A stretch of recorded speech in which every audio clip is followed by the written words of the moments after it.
Zuva's world, life in the village. The first rays of dawn spread across the sky, painting the thatched huts of Mutsveen village with golden light. Roosters crowed, children stirred, and the smell of smoke rose from kitchen fires. In the middle of this quiet morning, a young woman named Zuva tied a red cloth across her chest, carefully wrapping her baby son, Toriro, onto her back. Her body ached from yesterday's labor in the fields, but there was no time to rest. Being a single mother in the village meant that life never paused. Zuva was only 23, yet her face carried the quiet strength of a woman who had lived through more storms than many twice her age. Her husband, Tawanda, had died 2 years earlier from an illness that swept through the village. She had been left with a child in her womb, no cattle, and no land of her own. In a society where women depended on men for inheritance, Zuva's survival depended on her grit, her hands, and her dreams. Zuva's hut stood at the edge of the village, next to a wide acacia tree. The walls were built of mud and the roof patched with dried grass. Beside the hut was a small patch of maize she cultivated alone. It was not much, but enough to keep hunger at bay most days. Every morning, she joined other women at the river. They balanced clay pots on their heads, chatting and laughing. Zuva often walked in silence, her heart heavy. The women were kind, but sometimes their words carried a sting. "A young widow is like a bird with broken wings," one would whisper. "She must find another man, or she will starve," another would add. Zuva would smile faintly, as though she hadn't heard. In her heart, she whispered, "I will not marry out of desperation. I will build my life with my own 2 hands." Life in Mutsveen was harsh.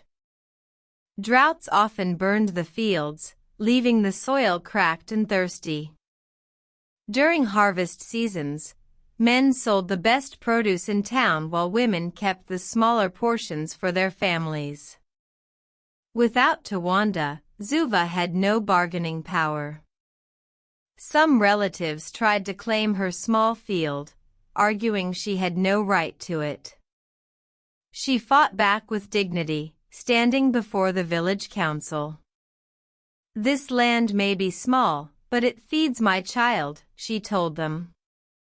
"If you take it away, you are not only taking from me, you are taking from Toriro."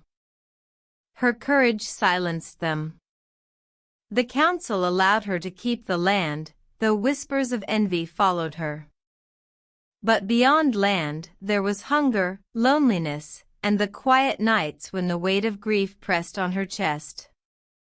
Some evenings she sat outside, staring at the stars. She remembered how Tawanda used to speak of sending their child to school, of building a brick house one day.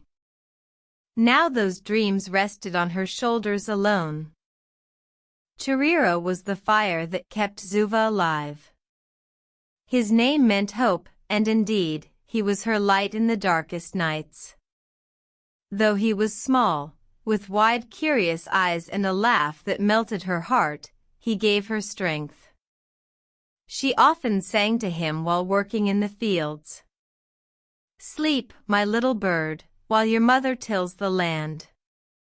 One day you will soar, beyond the mountains, beyond the sun."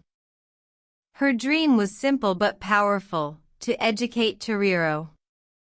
She wanted him to read, write, and break free from the cycle of poverty that chained the village.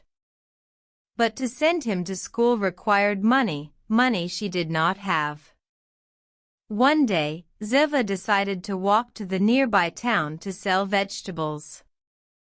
She woke before sunrise, packed a small basket of tomatoes and pumpkins, and set off with Toriro on her back. The journey was long, nearly 2 hours by foot. Dust rose with